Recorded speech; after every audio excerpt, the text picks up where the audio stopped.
to take it back a little bit, you're from North Carolina. Yeah. What was it like growing up there?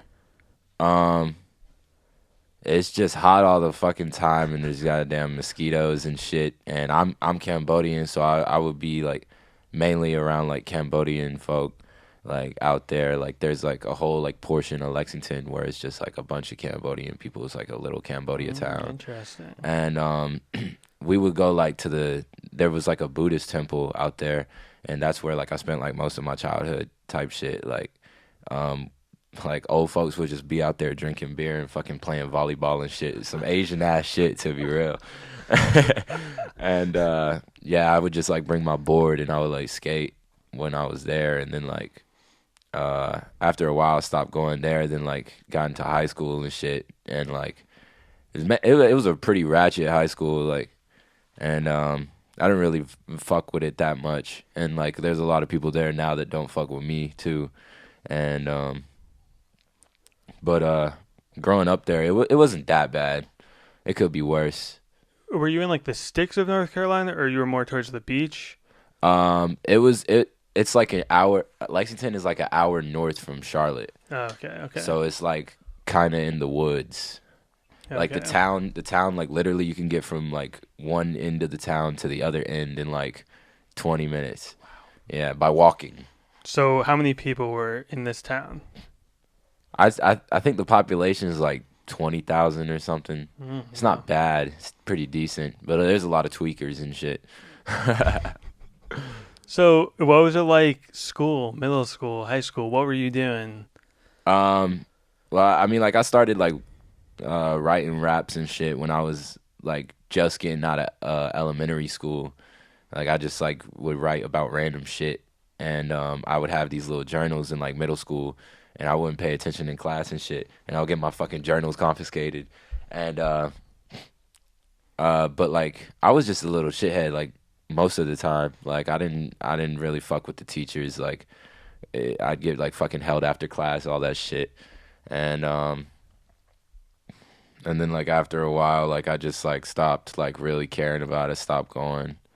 And then high school, like my senior year, I was like barely there, because I just like had got my Integra, um, and I would just drive like around. I'd go to like different cities.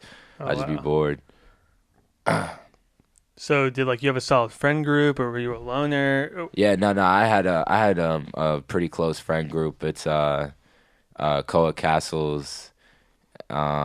He has like his own little like fashion brand called Standard on Vacant, and like he's like always been on that, and he's the one who put me on to like Vivian Westwood and like the whole '70s punk type shit, like him, and like just like getting into hardcore on my own type shit, like the thrash. And then I had like a couple of friends like Tariq and like Corey, and we would all just like fucking skip and go to fucking Corey's house and smoke bongs all day, eat fucking tacos. It was pretty tight. But you're saying kids from your high school don't really fuck with you anymore.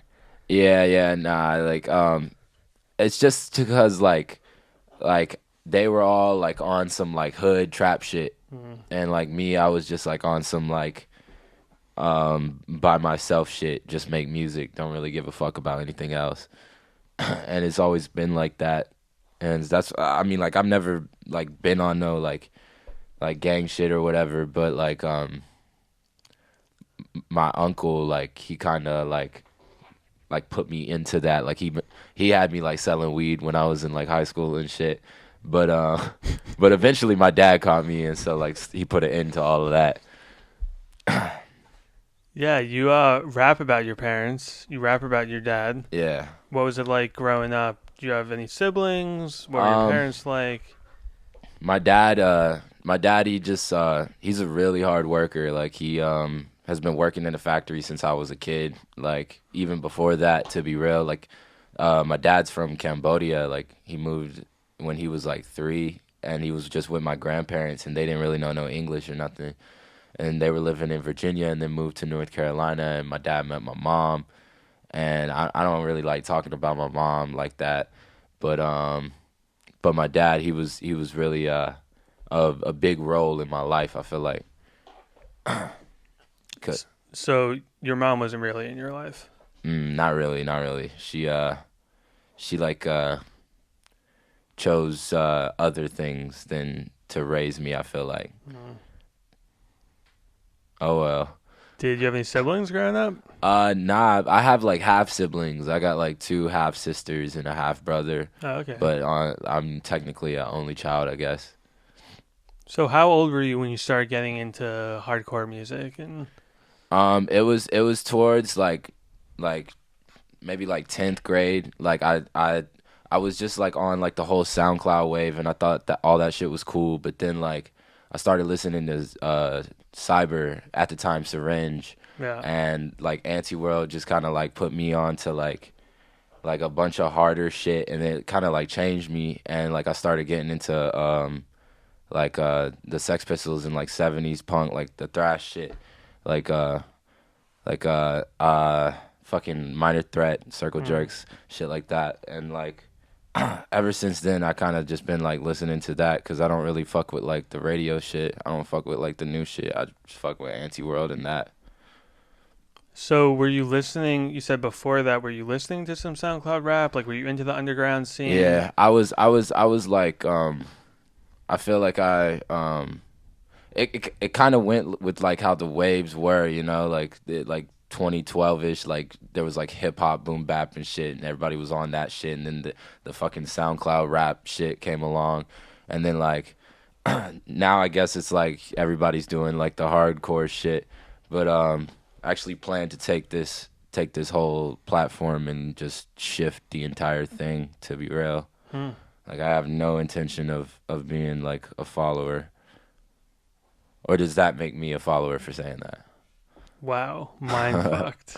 You just blew my mind. I have no idea. I don't have the answer to that question. Me neither, to be real. I have no clue. So when did NASCAR Aloe start?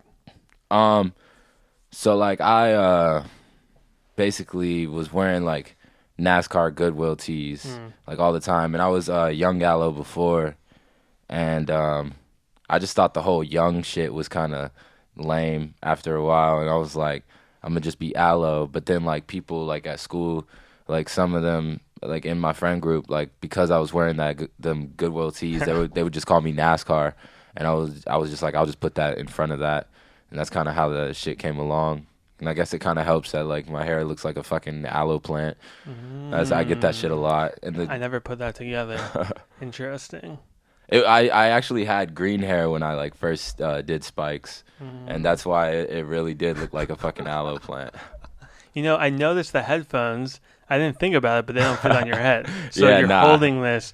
I guess you don't have to wear the headphones. I don't think it's a complete necessity.